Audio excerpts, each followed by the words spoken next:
All right, we are recording. Good evening, everyone, and welcome to the 2025 Creative Writing at Oakland University Publication Roundtable.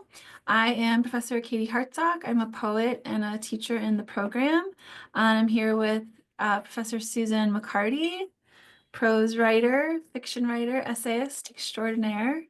And we're here to talk about publishing and literary journals, how to get started, your questions. I think that we're going to begin with Professor McCarty giving an overview and talking about some of her points on a handout.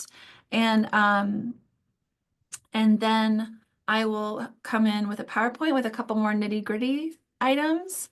And then we'll take your questions. So we hope to get to the period where you can ask your questions soon. Um, and yeah, so I'm going to turn things over to Professor McCarty. Hi, everybody. Thanks for coming. Apologize for my yawning. The time change has really messed with me this year, like way more than Katie, you were saying earlier. This has been the worst year. I agree. I don't know what it is. Maybe it's the change of season and the change of time suddenly together. So anyway, I'm tired. But I'm glad to be here. And I'm putting together this. I shared with you in the chat.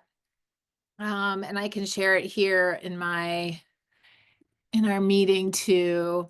This Google Doc called Publishing for Undergrads. This is as I say, living document. I'm going to keep adding to it.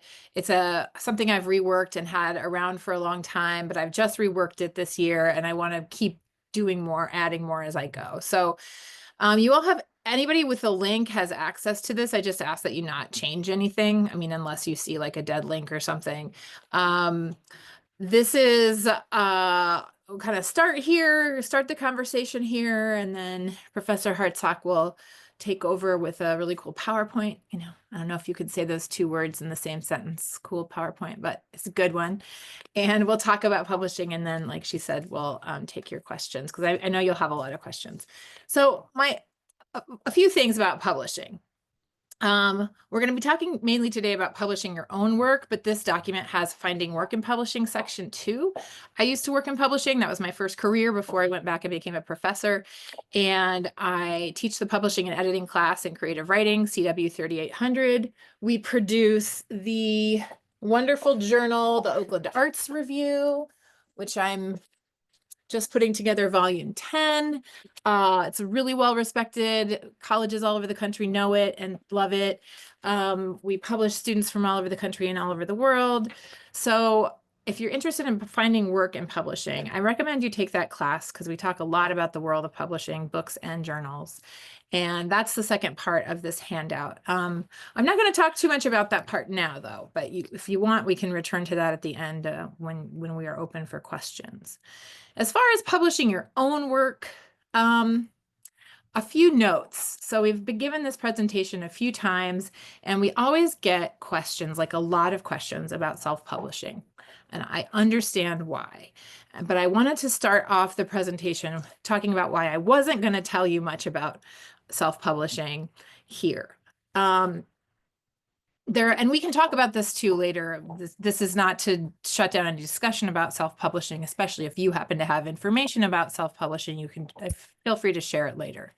But my take on self-publishing is this, that there are many self-publishing communities, groups, and chat rooms all over the internet, and they're not hard to find. And I'm sure some of you know some, but that the world of self-publishing, and this is a distinction I'm making between self-publishing versus like community or collective publishing, which is when a group of writers comes together to publish each other's work as a publishing collective, or a group of writers in a community comes together to publish each other's work. That's not really self-publishing. I'm talking about self-publishing as like the thing that everybody wants to do because you think it'll make you a millionaire. That's the problem with self-publishing and talking about it, me talking about it to you, or Professor Hartsock talking about it to you, is it's really not a literary pursuit. It's a marketing one. I've looked at a lot of subreddits on self-publishing and chat rooms about self-publishing, and they're just a lot. It's like how to maximize clicks and views and and that kind of thing. And so that's not what my PhD is in. My PhD is in literature and creative writing. And what my view of what we're doing here at Oakland as professors for and with you is that we're helping you, we're grounding you in the foundational ideas and practices of your chosen field, creative writing. Um, so that publishing, whether it's self-publishing or not self-publishing, traditional publishing, is really like sort of outside of the scope of that. It's kind of like the cherry on the cake, the cherry on the cupcake, I think. It's not something you need to do to be a successful author at this stage. It's not something you need to do to get into an MFA program or to keep writing. It's really just something that some people are interested in doing, and so we're here to talk about it. And self-publishing, many of you have many better ideas about self-publishing than I do. I think of self-publishing like you don't go to your art class to learn how to open an Etsy shop, right? You go to your art class to learn the foundations and the craft of the art that you're practicing, and it's similar here. So anyway, there's nothing on self-publishing yet on this handout. That could be something that gets crowdsourced down the line. There's a lot of noise in the self-publishing world. There's, AI is currently beating us out because AI can generate a novel in an hour, and then people will sell that. And so in terms of content creation, self-publishing, where you get paid, a fraction of a cent per word, AI is beating us on that. So whoever wants to use AI and do that, that's your thing. That's also not writing. And everybody hears about people getting rich off of self-publishing, but as with anything, some of these are scams or not true, and some of these stories, by the time you get to it, the market's already flooded and it's over, right? Like as this information trickles down to us, we become less, that market share that we could access becomes smaller and smaller. So anyway, so that's my take on self-publishing. I know Professor Hartsock, did you want to say anything about self-publishing? I think you had a couple. Oh, not that the AI thing just kind of like temporarily blew my mind for a minute and depressed me. Yeah. I the one other thing I would say about self-publishing, I guess, is that I think some students have, um, as we'll talk tonight about, like, a certain amount of patience is needed with publishing your work, getting your work ready even to send out. And I think that students who are feeling like they need to publish now because they really want to, I would just advise a little like patience and getting your work ready and letting it sit for a while. And I think sometimes people might go to self-publishing because they want that kind of instant gratification of like, oh, I have this book, I have a book done. And if you want to have a career where like you go on to publish in journals, where you might be even go into an MFA program, that self-publishing will not be part of like a CV that would be, looking good to like an MFA program or for other editors, like, because the self-publishing world is still kind of separate from the more literary publishing world yeah.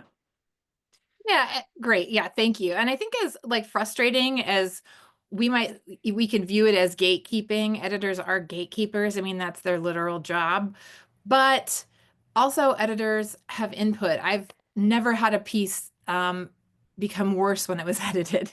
I credit editors with some of my best published work, working with me and really helping me reach the potential of my published work that they've accepted to be published. So I think, and it's not the same thing to like workshop a piece with a bunch of your friends or even in class as it is to work one-on-one with an editor. So I think that self-publishing, it's about instant gratification, but sometimes you're missing out on some of the greatest parts of publishing, which is a partnership with an editor or an agent. I guess the only other thing I would add is that certainly there are self-publishing success stories that we hear about. So if you are someone who is really good at like that kind of Etsy shop mentality of like you find your online community, you have a wealth of a network of people who will support your work and buy it, maybe it's great, you know? But like as Professor McCarty said, like we would not be experts on it. So Yeah. Yeah. And you want to have a community with money, right? To pay you. And so sometimes sometimes our peer groups in undergrad is not the best. It's not going to be that place. But yeah, if you're good at social media stuff, this is more, self-publishing is more along the lines of that skill than it is like a literary or craft skill. Okay, and then note two, publishing it all. So I know this is a publishing roundtable, and so you're probably here because you want to publish your work.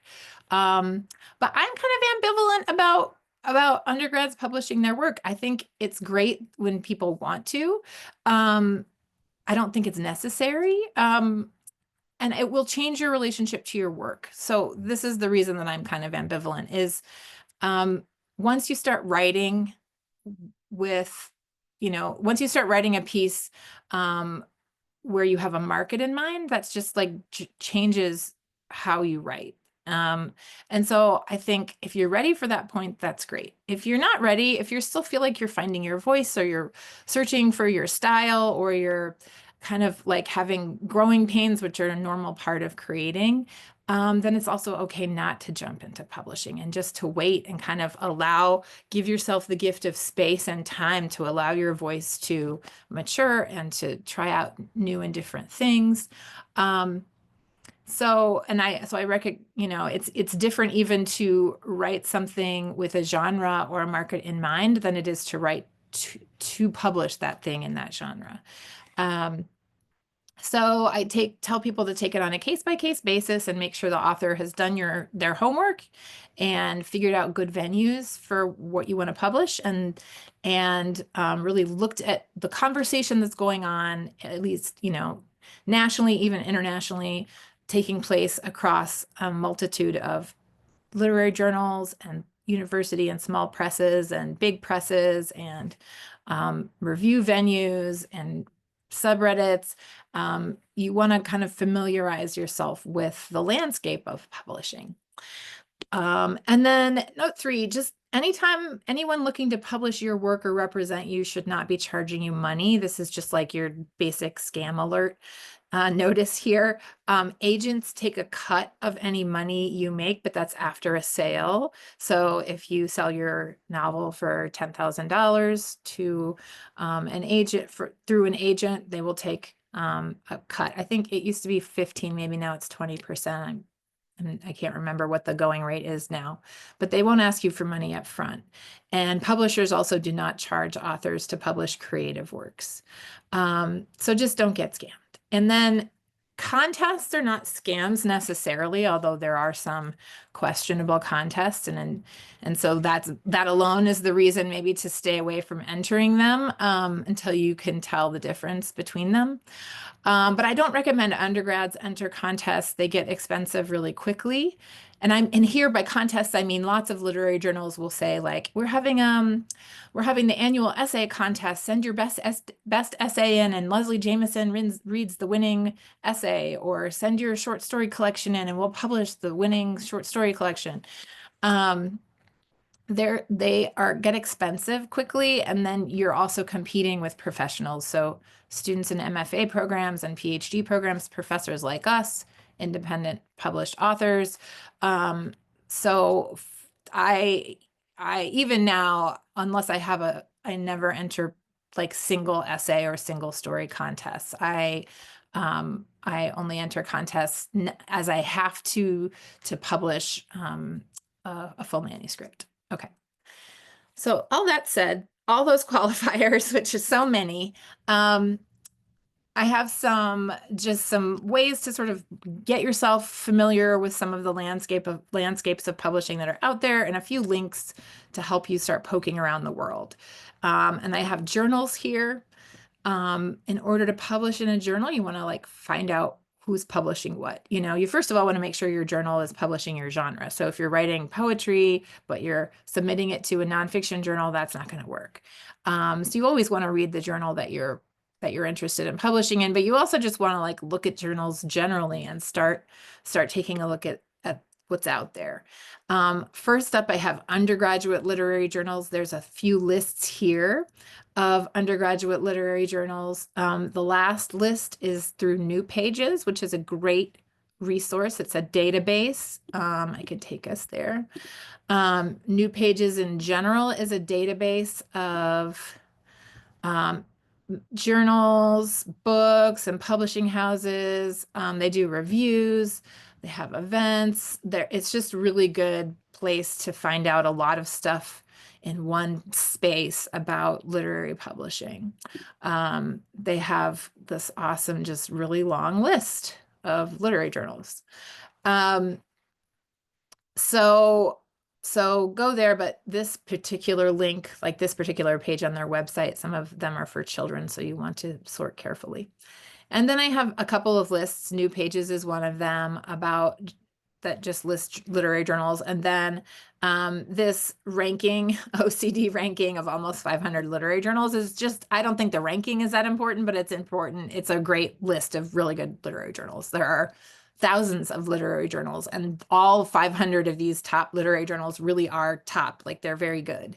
So to publish in even number 482 of 483 is an accomplishment. And then there's some good websites. Heavy Feather is a lit journal that has a where to submit feature that they update weekly. Sub Club is otherwise known as Chill Subs, is a new venue that I've looked around it a little bit, but it costs money to join. So I'm not really keen on like giving it like saying, oh, you guys should join it, but it does have useful stuff. Like they'll send you an email every week telling you where to submit that week. Like they do submission roundups and stuff like that. And they have a lot of different services. So it does seem kind of cool. I'm not really down with paying subscription services for stuff like that though. But if you are, that's an option. And then Submittable is kind of still the industry standard. Submittable is a platform, and you can all join for free, and you get an account on it. And then when you get an account, you can go to the Discover page, and it will show you all of the lit journals and presses that are open for submissions. And it'll tell you, you can click on them, and then they take you to a Submittable link, and it tells you about that journal and what they publish. And it's just really great. A lot of journals use it. We at Oakland Arts Review use it. So it's just like the industry standard for now, until something better and cheaper comes along. And then New Pages has a submissions. And then I just given you just a smattering of really good journals that I think are great, that some of them publish short stuff, like Brevity publishes flash nonfiction, Wigleaf publishes flash fiction. I think the Offing is really good and interesting and publishes exciting, relevant stuff. And all these publish, I don't know about Ecotone, but a lot of these publish work online too. Diagram is fun and formally interesting, genre bending stuff there. Okay. So those are some fun journals to take a look at. I also have books here. So if you have a whole book that you have ready, there's kind of two options for you there.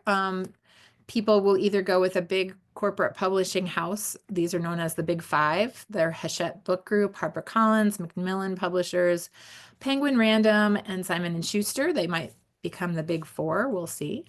So these are really enormous, enormous corporations that publish the majority of the books in the country. And or your other option is to publish with a small university or independent press. And Professor Hartsock and I are a big fan of the small independent presses.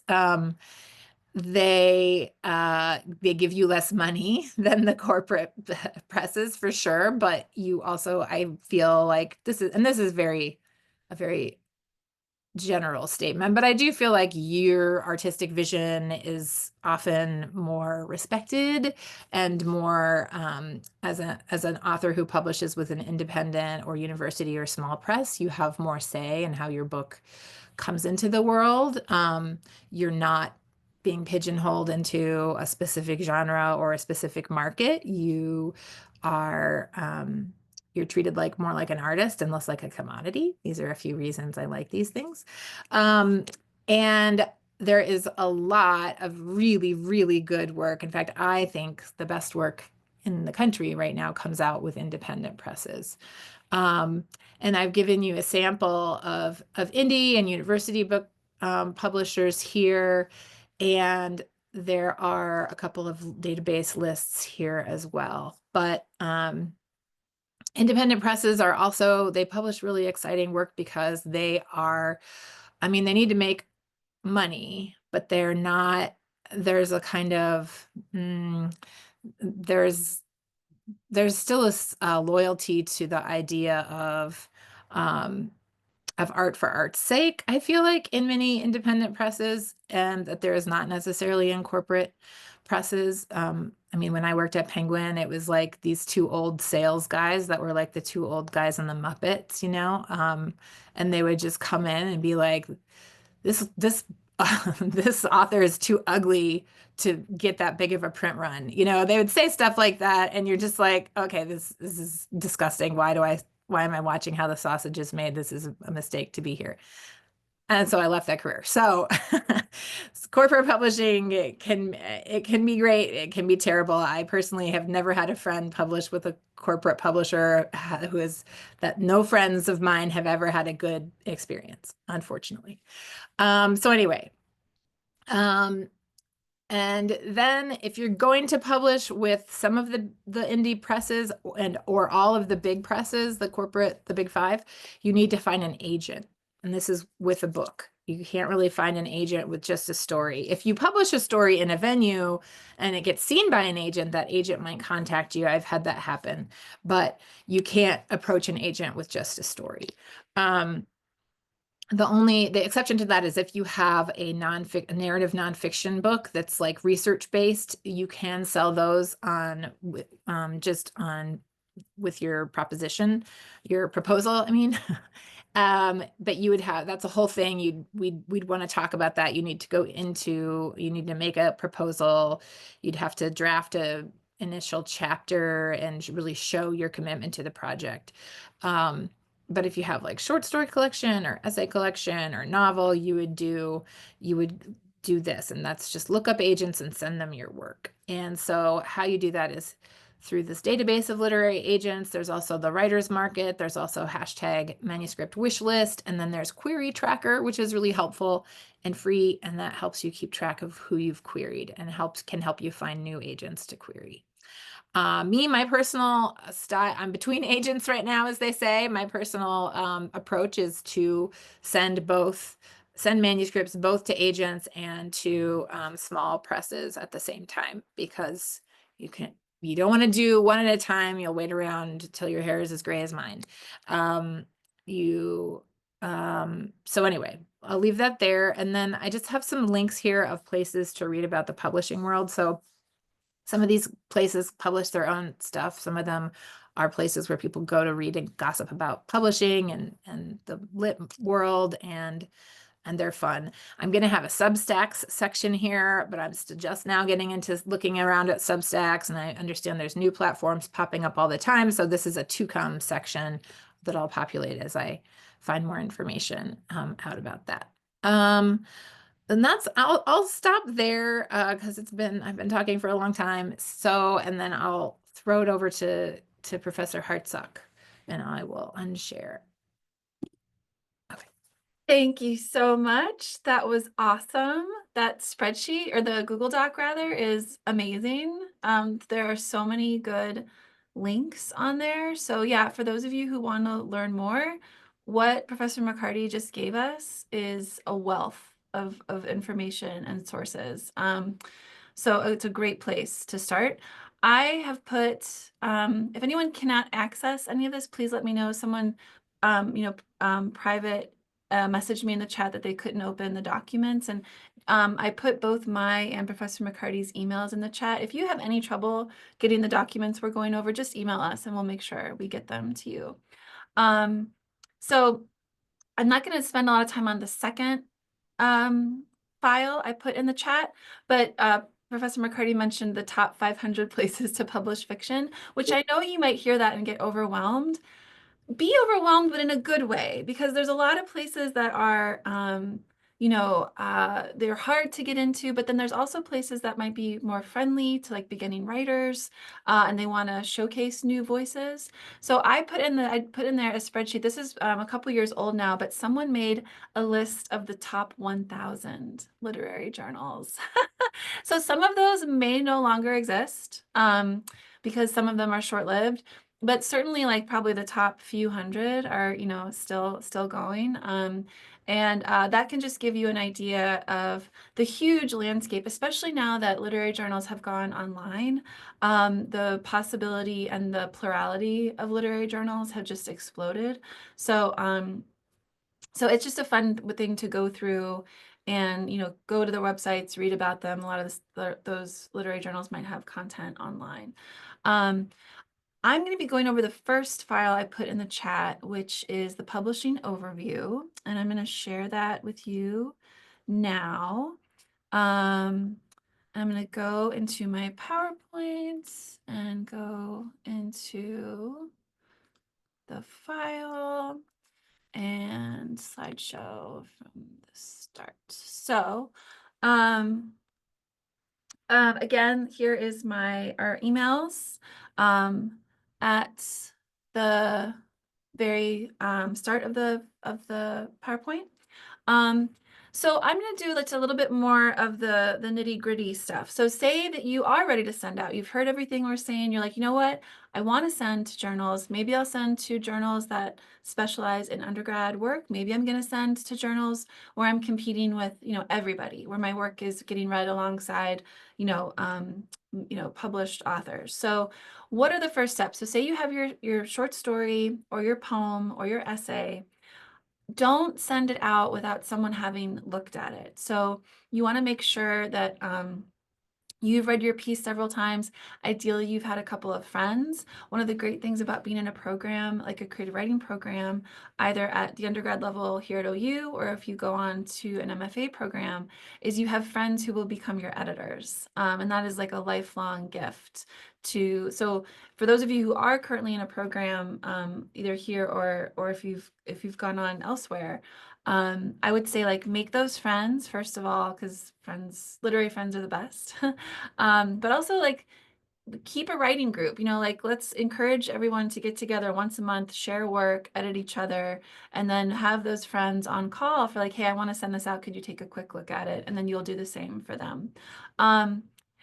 The piece should have no grammatical or formatting errors. I want to emphasize that when journals get these submissions, it used to be physical stacks of mail coming in every day, and they would sort through them, and it would used to be called the slush pile of unsolicited submissions to the journal. And I'm sorry to say it, but the truth is that often those first readers are so they have so much reading to get through that if they begin to read a piece and they see simple grammatical errors, formatting errors, that is reason enough to stop reading it and be done and say it's rejected. So you want to make sure that the piece itself is well proofread. I have a link here how to format your fiction submission, but a lot of the premises there also apply to poetry. So you want to follow the guidelines there. And you know what, I'm not going to go over that in detail right now. But usually fiction is double-spaced, poetry is single-spaced. And you always want to follow particular guidelines that each individual journal gives out. This can be almost dizzying to keep track of.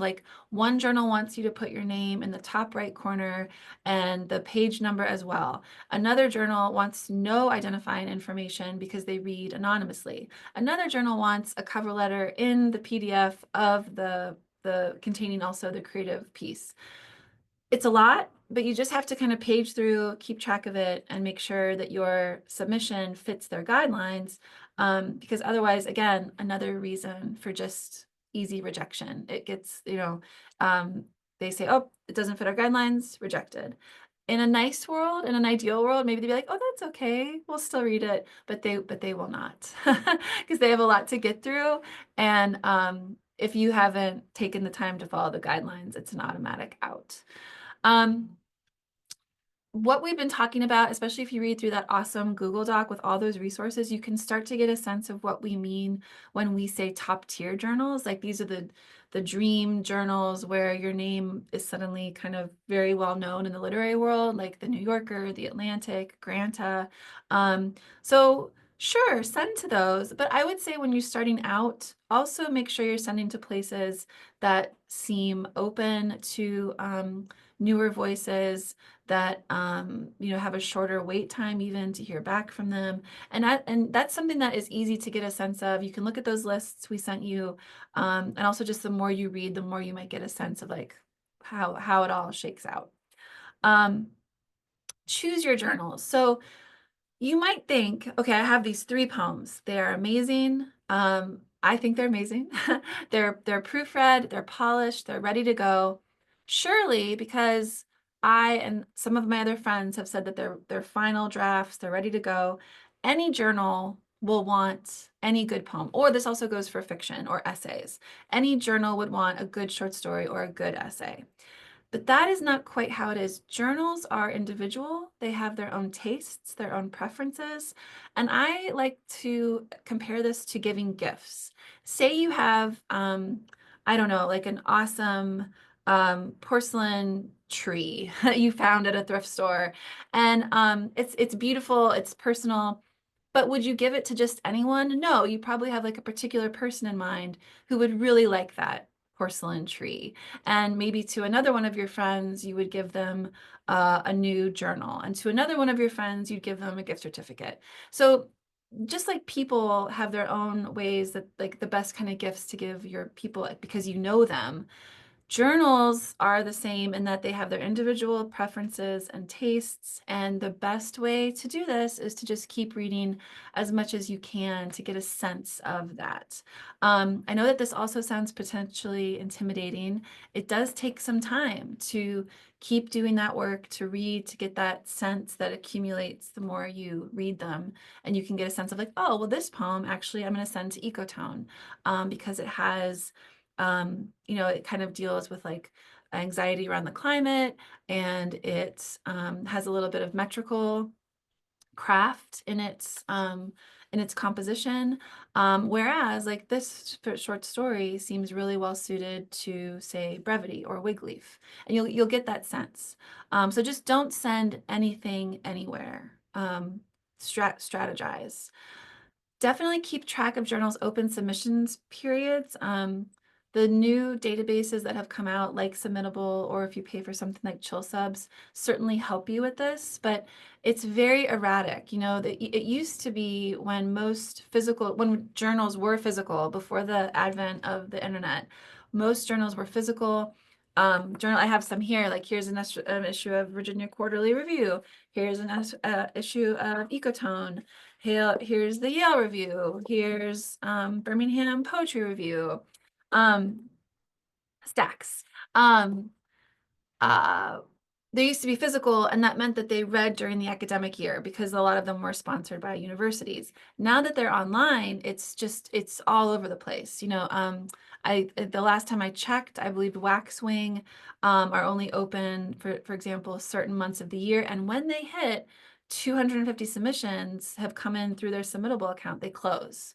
So sometimes you have to, if you want to submit to Waxwing, you have to be doing it August 1st because they might close on August 2nd. So again, frustrations are along the road, but you just have to kind of know about them and plan for them.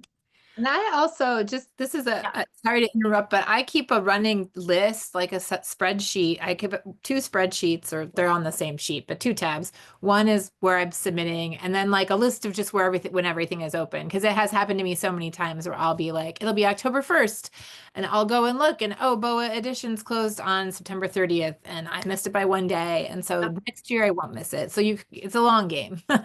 And we Yes. keep track for sure. Yes. And I've also had those moments too where I'm like, oh my gosh, I thought I had till the 15th and now they're done on the 8th. What? So yeah, just something to keep track of. Um, Professor McCarty talked about contests really well, so I'm not gonna talk about that. We do have lots of journals. If you are near Oakland, if you want some sample journals, I believe it or not, I don't keep all of these. So if you want some sample journals, please come by. We also have some on the third floor bookshelf by the faculty libraries in O'Dowd. So come ask us, like, can I see some sample journals? And we will just give them to you. Um, Another way to find out some journals that might be good for you is to check the acknowledgements page of some of your favorite recently published authors. So I have right here, this is Rebecca Lindenberg's recent book. She's a poet. She actually gave the reading last fall at OU. But most books of short fiction and poetry and essays, this doesn't really apply to novels, will have a section called the acknowledgements section. And you can go in here and you can find out where individual poems were published in which journals in the back before the collection as a whole was published. And you think, well, I think I write like Rebecca Lindenberg. Maybe I should submit to some of the places where these poems were published. Then you might check out the Journal, which is Ohio State, the Missouri Review, Prelude, Seneca Review, Tin House, Tupelo Quarterly. That's another really good source to see where you might want to head, is to get your favorite contemporary collections and check the acknowledgements page. Um, and if you go, this is the last one on this one, if you go to read a recent journal and a recently published journal, and if you go to read it and you find you don't like a lot of the stuff in it, that is not an uncommon experience. Again, this really speaks to taste. It can be disheartening, but generally I suggest go with the journals where you actually enjoy reading them. You know, like you're like, oh wow, I love this work. That is a good sign from the universe that maybe you should publish or you should submit there. Um, all submissions generally have a cover letter. So in Submittable, the cover letter is usually a box that you copy and paste. I would really recommend composing your cover letter in a Word doc and like kind of checking it over there, because sometimes the copy and paste function, it doesn't quite, you can't quite do all the same things. And if all the formatting doesn't come through, don't worry about that. Like italics might not always come through, for example, in Submittable. But less is more in the cover letter. Um, you always want to start with a Dear Editors general, unless you know the name of the genre editor. You can put that. So you can put, Dear Elizabeth Bell, poet, because you've read on the website that the poetry editor, that is her name. And, you can say that even if you don't know her. What you don't want to do is say, Dear Elizabeth, as if you know her. That won't run over well if Elizabeth Bell, I've made her up, by the way. Um, Apologies to any real Elizabeth Bells out there. I'm not talking about you. Uh, if she sees that, she's like, I don't know this person. Why would they pretend they know me? So don't do that.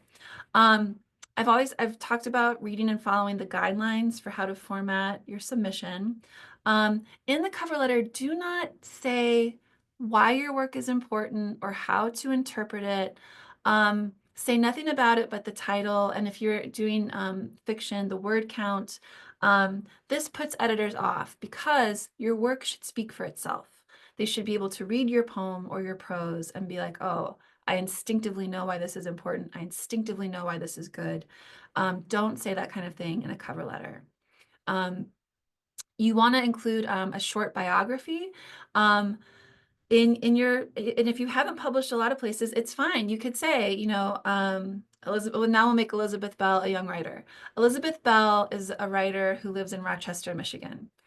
Like you could just say that. And that's actually kind of like mysterious. You're not oversharing, you're not plumping up writing pedigree that doesn't really exist.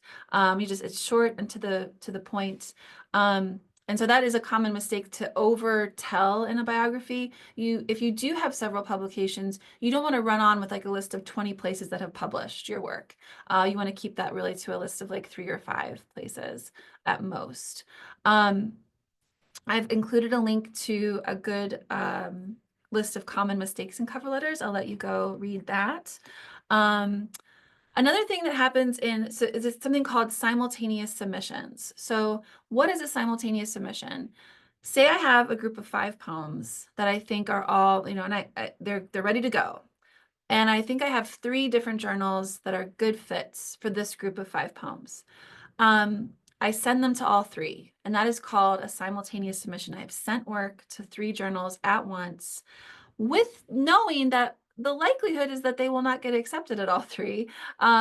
If the group does get accepted at one journal, I immediately write the other journals and I say, thank you so much for your consideration, but this poem has been accepted elsewhere.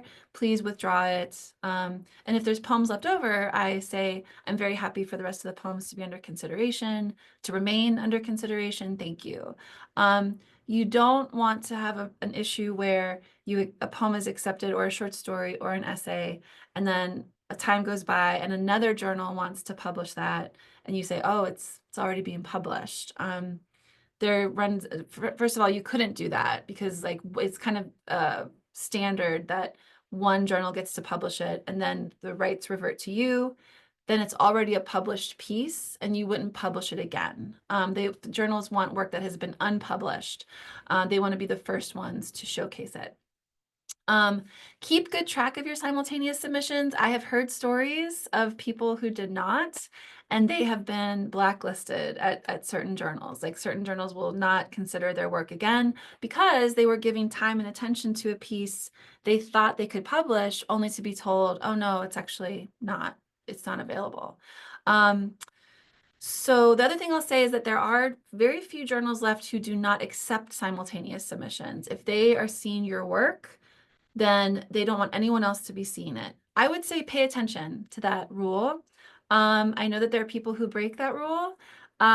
It's a throw of the dice a little bit. And generally it works out fine, but I would say still pay attention to that rule and think about obeying it. Most places now accept simultaneous submissions. If your work is under consideration elsewhere, that's fine. And I hope you're keeping track of your questions, and if you have any more questions about that, I can talk more about that. Okay. I think we've talked about everything pretty much in this list. The only thing I'll say here is that so in the days before the internet, you used to have to print out your submissions, stamp them, put them in the mail, and in that envelope, you would also include what's called a SASE, S-A-S-E, which stands for self-addressed stamped envelope. This is not done that much anymore. There are still some journals that will not accept electronic submissions and still require mail submissions. If you want to send to those, go for it. But you do have to send them a stamped envelope for them to return their response to you. So they're not paying for the postage to send responses to all the people who submit. To some of you, this might seem like a crazy, outdated, otherworldly, old-fashioned, an endeavor, but that used to be the way all writers submitted and received responses. And so when I'm going to share with you a link to a poem, one poet gave another poet the advice, paper your wall with rejections. You could actually do that. You could just like tape the rejection letters all over your wall. It was very physical, and it required printed things and stamps. As I say, you don't have to do that anymore, but it's kind of nice to know that that's how it used to work. Okay, cue the Tom Petty. The waiting is the second hardest part. Okay, so the hardest part is the writing, but the waiting can be really tough. You need to expect to be patient. When you send it in, it feels really exciting, and then you're just gonna have to take a deep breath and wait. Some journals have a notably quick turnaround, like Threepenny Review or 32 Poems. Some journals will actually offer you the option to pay for a quicker response. I'm really not sure how I feel about that ethically, I have to say. Um, anyway, in general, expect to wait anywhere from 4 to 6 months, perhaps even to up to a year and a half. I was just telling students earlier today, I have a submission that has been out for over 2 years now.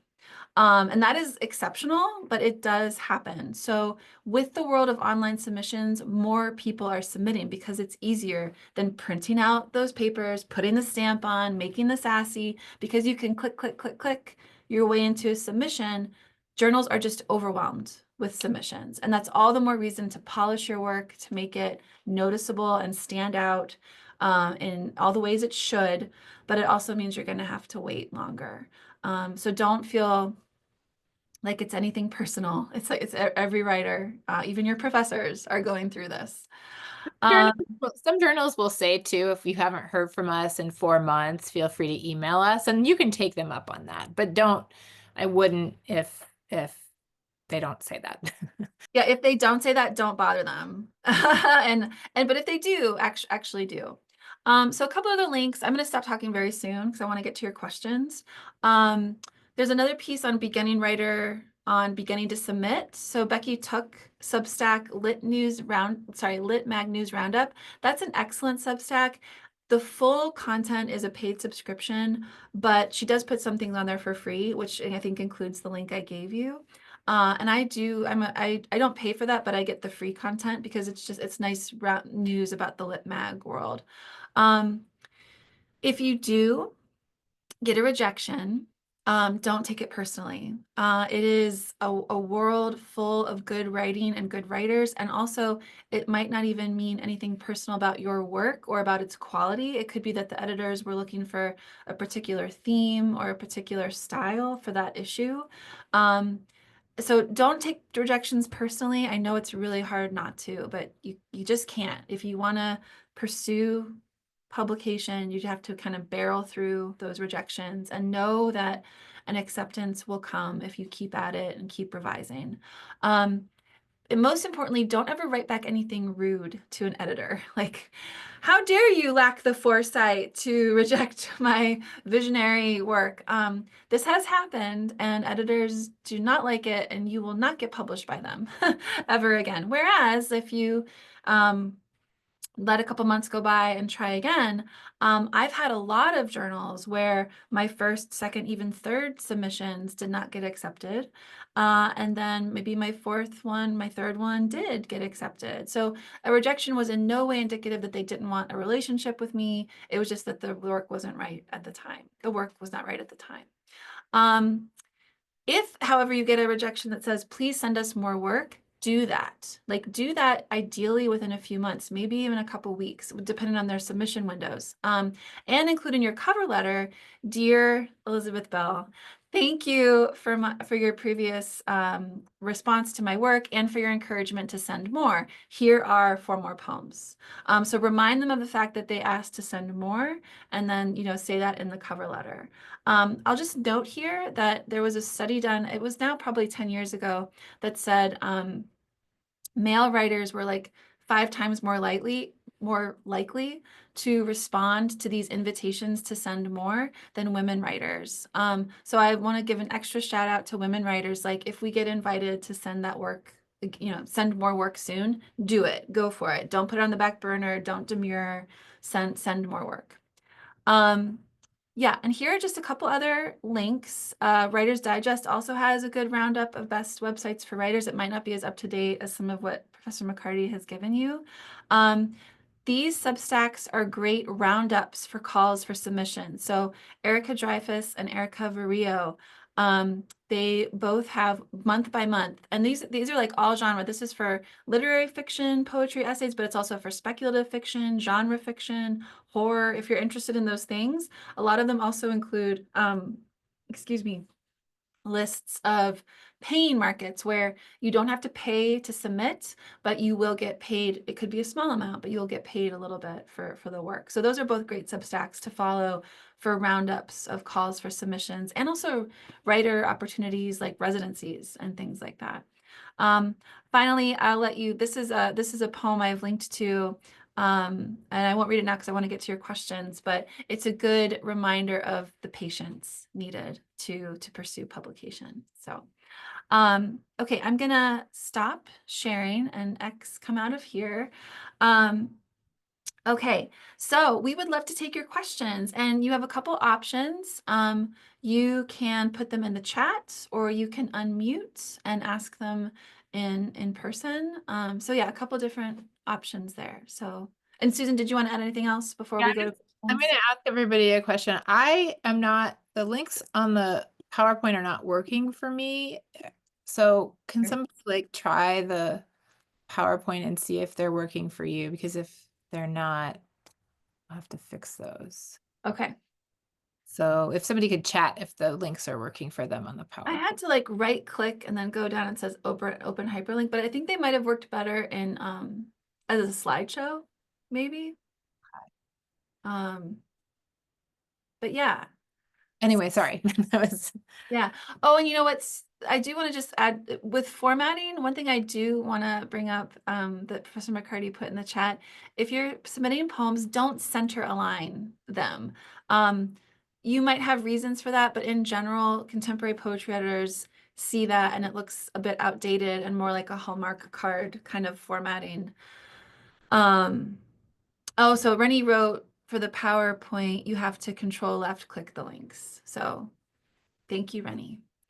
Um, and yeah, so I would say just, don't center align. You can play with white space and indentation in all kinds of interesting ways, but the center alignment is just generally like one of those things that a first reader will see and dismiss.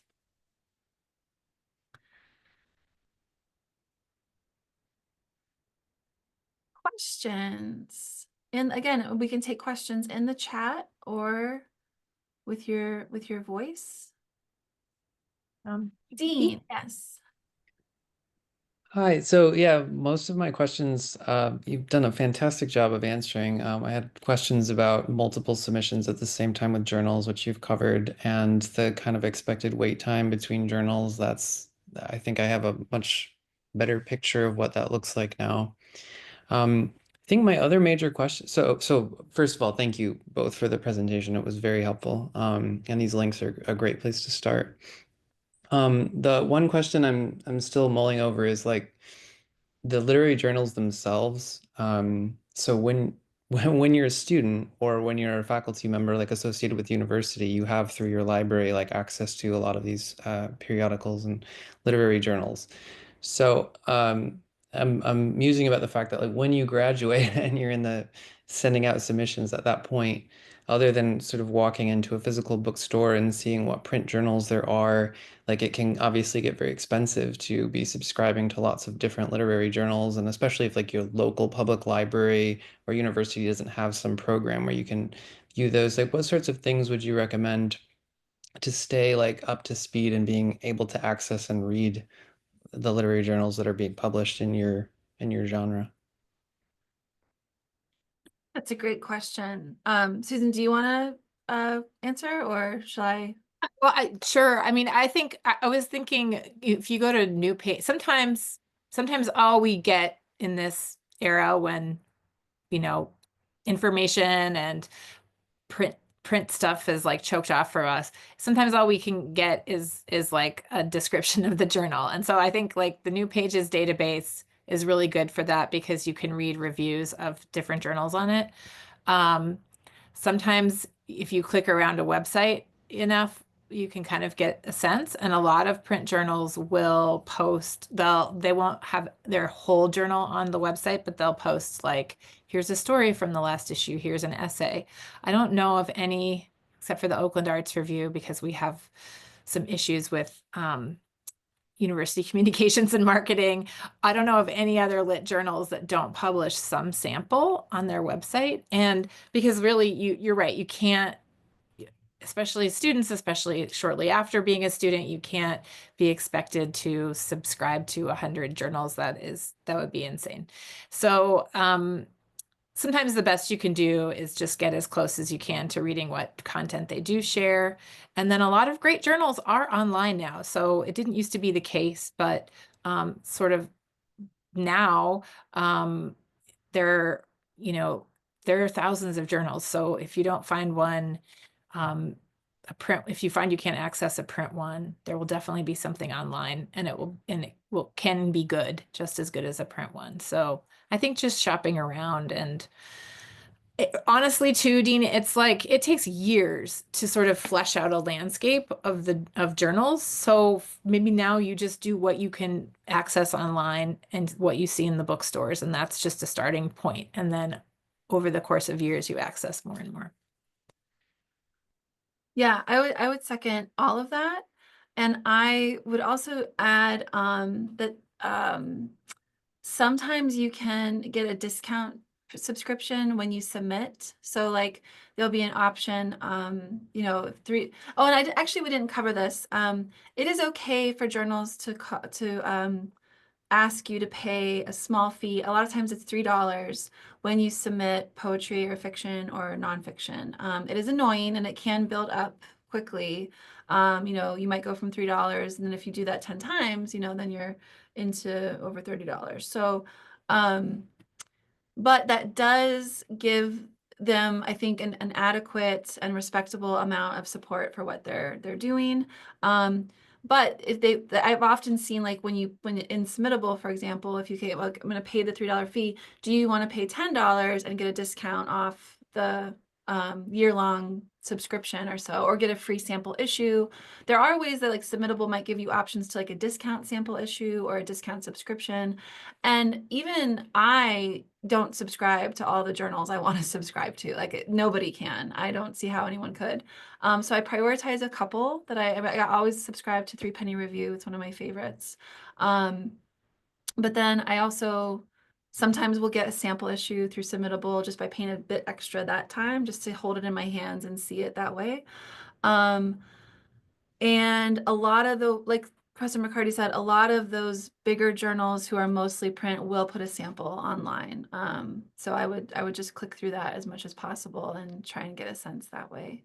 And yeah, and also come to O'Dowd and I'll give you some. Yes.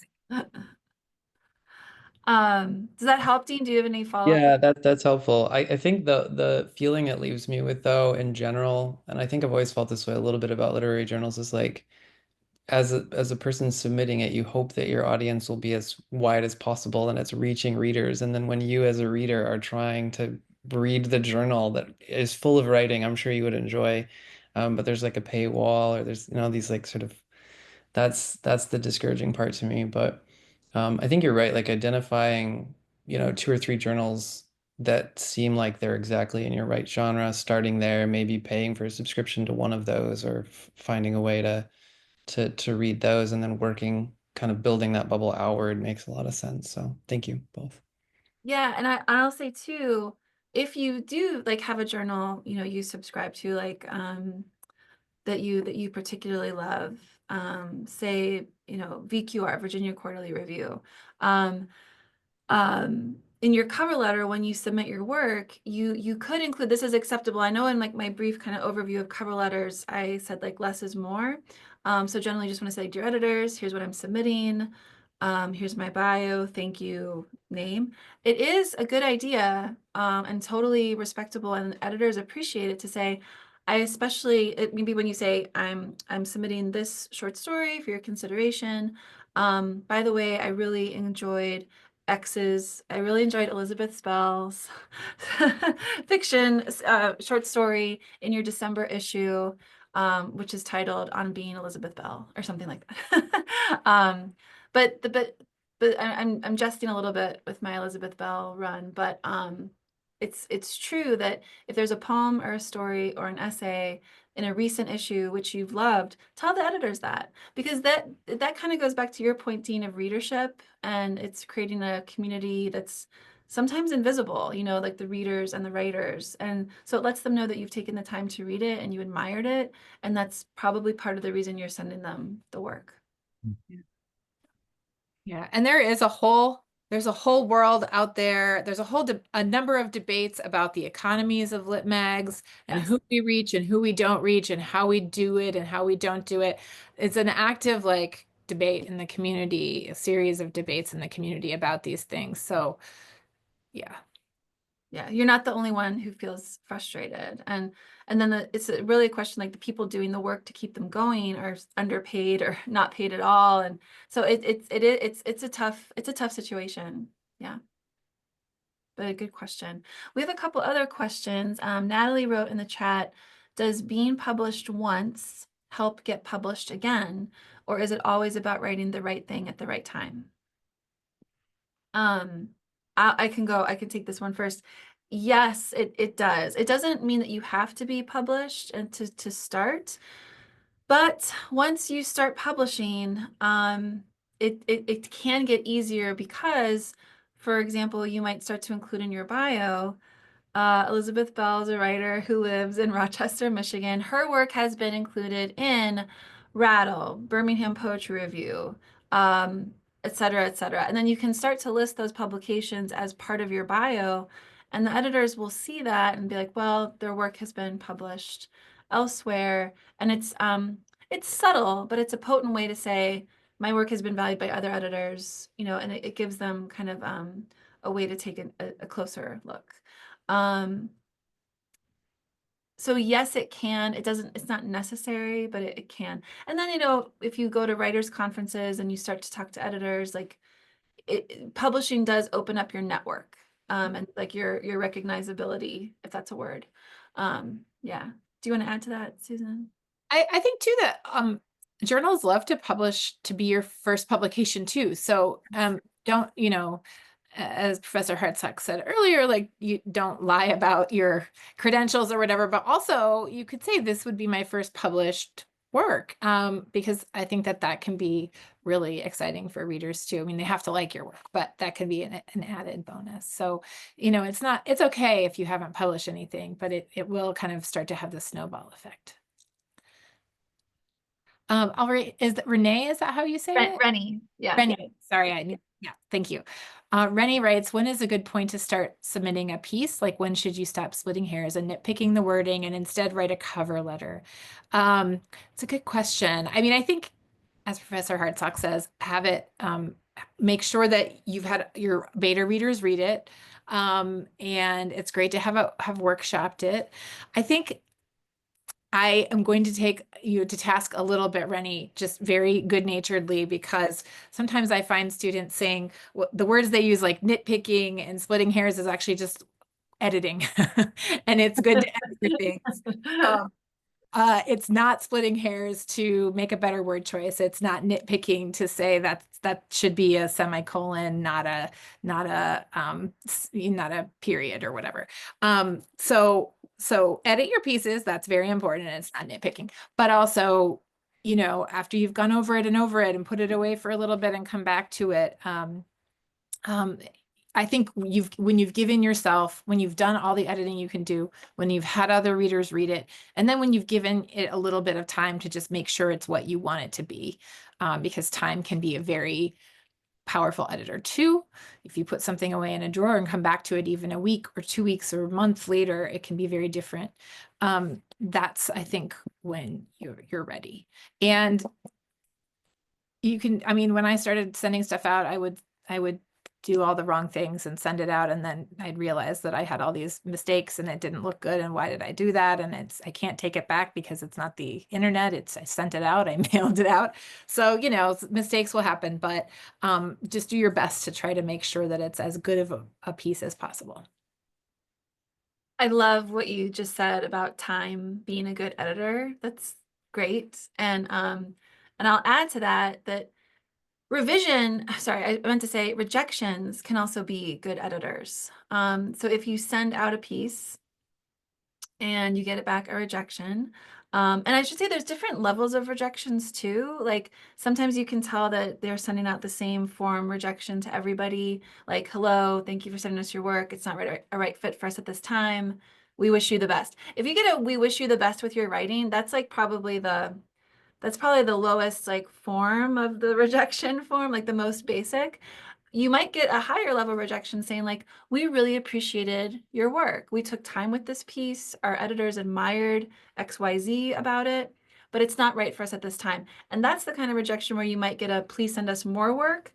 But if you get an individualized rejection like that, I would say implicitly try to send more later, because that they took time to kind of individualize that.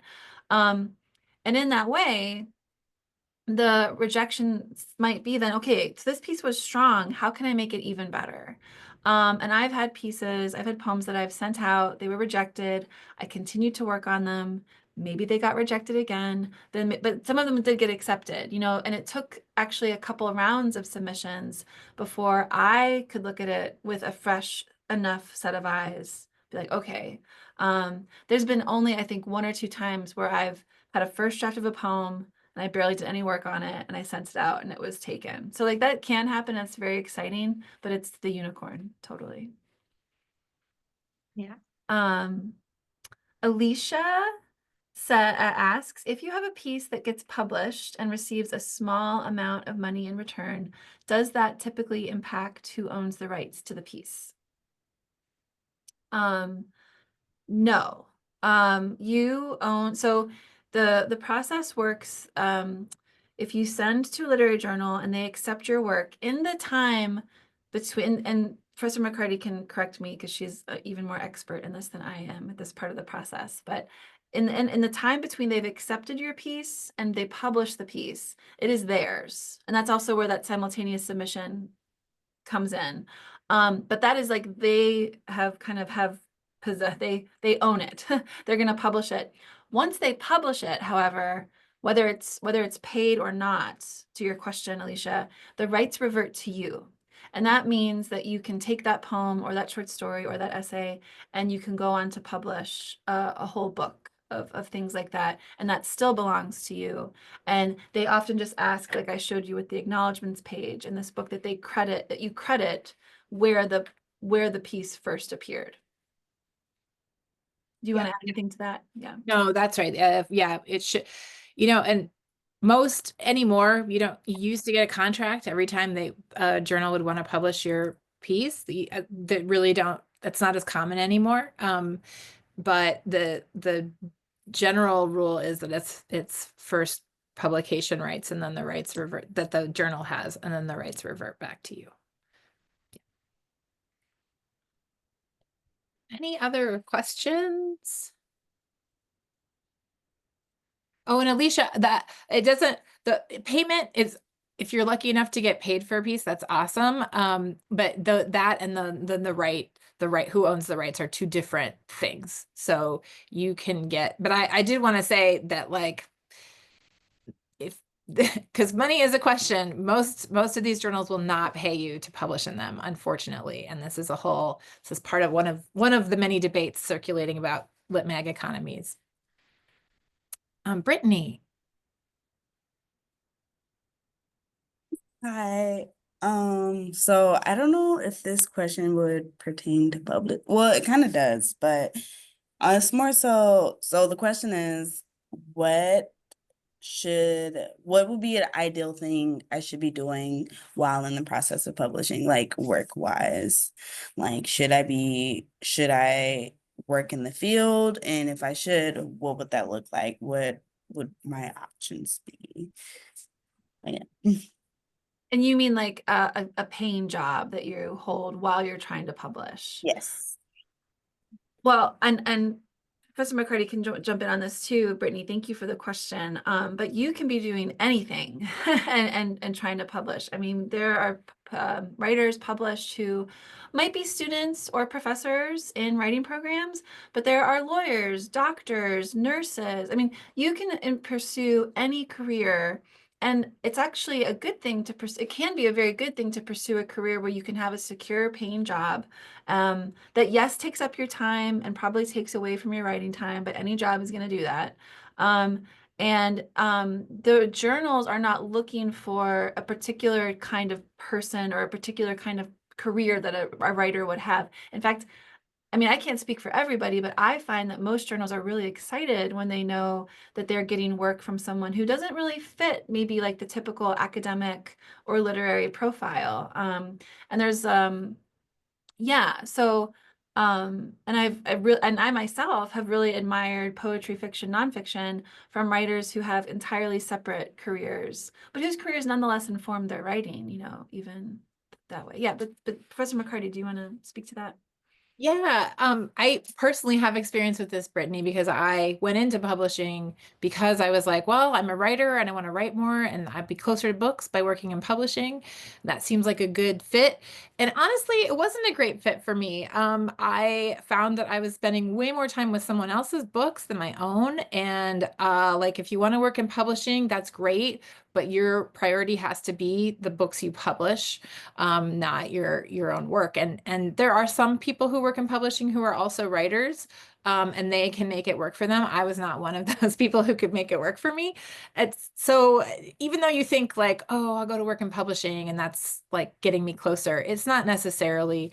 And for me, I found that working that closely with books and other authors was like more difficult actually. And I really prefer like working on craft and art here in the university setting, but more.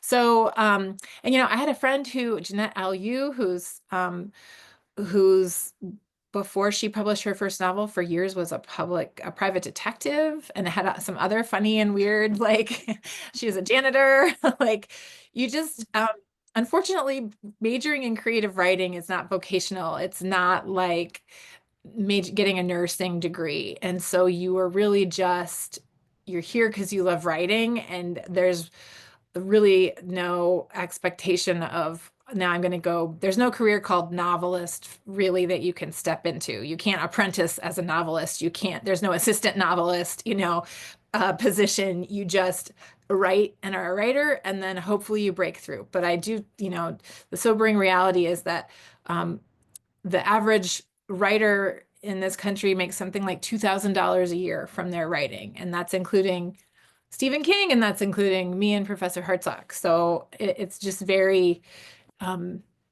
it's not an economy. I mean, I'm sure it's not an economy that like pays or values art for art's sake. So yeah, if you can figure out how to do the self-publishing marketing thing, then maybe, but we can't, I don't know about that. Thank you Um, so much. Sorry. Yeah. No. Thank you. So a couple things. I'm gonna first mention in the chat that Milena, and this is for the OU students. Milena wants to alert everyone that there, and I should say for the OU students, there are a couple undergrad journals just for Oakland students here. So one is Swallow the Moon, and the other one is the one Milena is promoting called Echo Cognito, and I believe the Honors College publishes that. So if you want to start out like just in the OU landscape, there are journals here for you that way. Or OAR that Professor McCarty was talking about, that's an international undergraduate literary journal. And one of the best things you could do here is like work on that and get the publishing side of things. And the other thing Melena said about Echo Cognito is that it has a different theme. And that's something that we didn't talk about. Some journals will announce calls for submissions with themes, which can be really great. Like if you have a poem or a short story about pandas and their next journal is like all panda themed, send in your panda poem, like because that's a great, if you come across that, that's oh, Melena corrected me. Thank you, Melena, that Echo Cognito is open to all students across, undergraduate students across the country. Thank you for that. I believe, I hope I'm right in saying that Swallow the Moon is just for OU students. I think that's true. So, so yeah, go for themes, embrace themes. I think that's a cool way of like if you feel like your work meets that. Then Natalie writes or asks, in your author bio, would it be relevant to mention if you have worked on a graphic novel or web comic, or too irrelevant? I think if in your bio, if you were to say something, Natalie, like Natalie is a writer in Rochester, Michigan. She writes fiction and poetry, and also works on graphic novels and web comics. Yes, like that's a kind of profile that like that's an interesting. It's brief, it's to the point, and it shows that you have various writing, interests. Do you want to take Elizabeth's question, Susan? Yeah, and not to sorry to answer it in the chat, but definitely embrace the simultaneous submissions. Elizabeth was just asking if you can like submit a different piece to each place you submit to, and then you don't have the simultaneous submissions problem, but it's really not a problem. Everybody knows that in this day and age that you submit your work to more than one place, and most journals just ask you to let them know that you've submitted it to more than one place. And so it can work in your favor, because if they know that, if they really like your piece and they know that other journals have it, they might act faster. On the flip side, if you say, I've only submitted this piece to you, that can be great too. Like when I submitted an essay that was published in Ecotone a couple years ago, I only submitted it to Ecotone. I said, I am not simultaneously submitting this to you. This is just for you. And that they published that. So simultaneous submission isn't bad, but there's ways you can work it in your favor. Yeah. I have to go grab something from my dog. I'll be right back. Yes. And I would add, Elizabeth, that like if you might be in the position someday where you have, say, like 5 different short stories or 10 different poems that are all ready to go. Then you might make different submissions to different journals based on those. And then, it's okay to have it's no problem at all to have different submissions out at different journals, if that makes sense. Like that's not considered a simultaneous. It's only considered a simultaneous submission when you send the same material to different journals. If you have different submissions to different journals, then that's not even an issue at all. I hope that makes sense. Okay, and then Isaiah, I saw your hand up. Yes.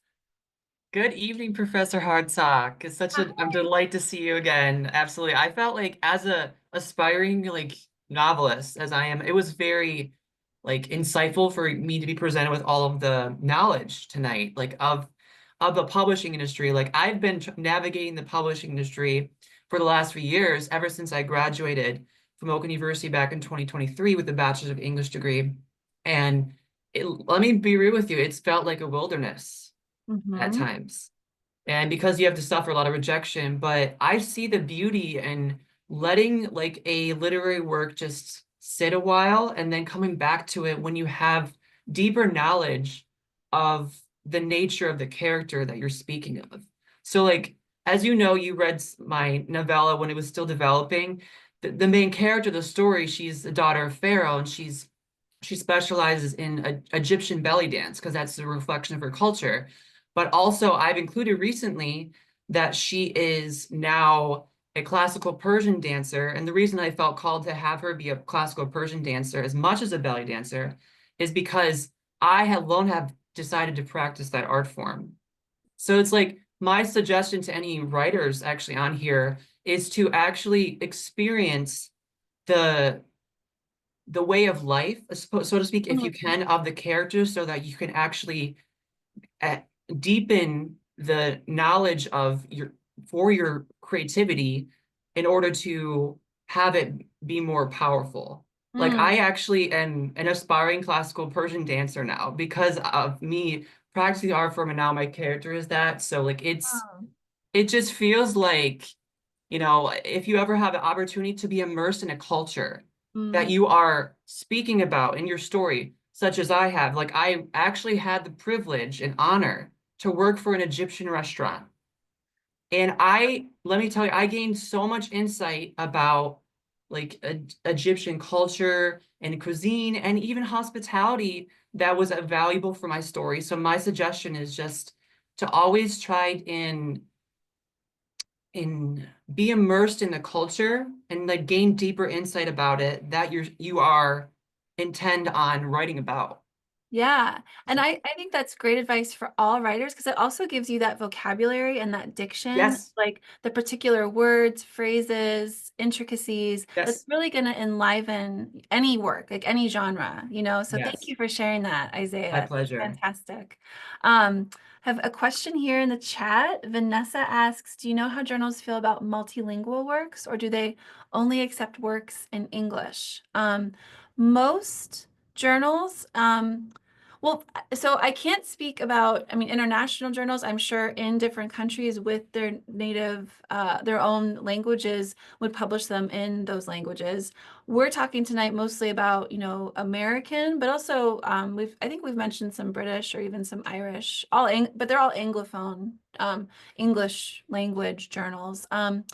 What I would say, Vanessa, is that a lot of journals love translation. So if you've been working in, that's another way to publish, actually. So if you have a writer whose work you've read in their original language, translating can actually be a wonderful way to get your name out there as a writer. And so, but that would still be translating into English. And a lot of journals will have separate submission guidelines for translation submissions.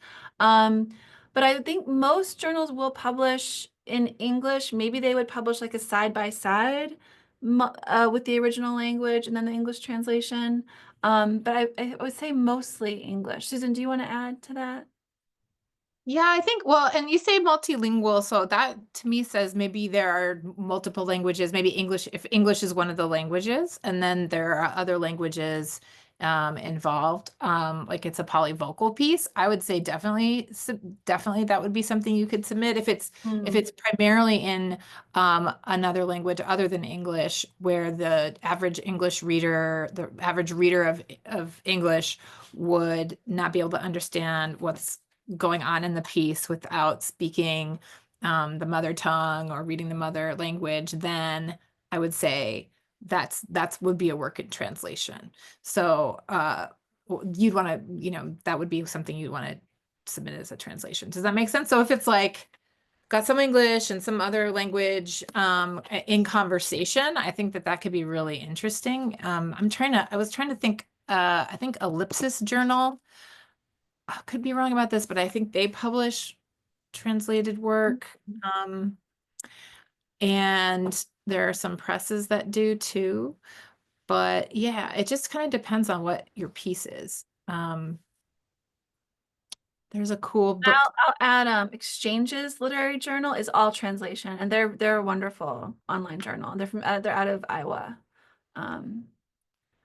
So translation is actually a really exciting way to get your name out as a writer. Because then journals know your name and then they're like, oh, now we'll publish their original work. And now that, yeah. And I think we have time for one more question. Brittany, please. My question is kind of simple. I was wondering, when was the publishing class going to be available again? It's CW 3800. Yes. And it's editing and publishing a literary journal. It's in the fall, so you can only take it in the fall. I wish it was 2 semesters, but it was too much of a burden for students to have to take 2 semesters. But yeah, so in the fall we meet, and it's kind of like it's a class that's half, we study the literary landscape, we study about books and lit journal publishing, and then we read submissions like this. We read the student work that gets sent to us from all across the country, and then have editorial meetings and decide which work we'll publish. And then in the winter semester, usually and a skeleton crew, so whoever end up being the managing editors, and a GA or 2, produce the issues. So like I spent spring break laying it out. But yeah, it fall. So I would love to see you there. Yeah. Thank you everyone so much for your great questions and your time with us tonight. If you have further questions, we've given you, our email addresses, so feel free to follow up. And good luck. Good luck with all your endeavors. And I hope to see you around campus or around Rochester, etc. Thank you again for coming. Thank you so much. And email us if you have any questions or want any links or anything. Yeah. Take care, everyone. Good night.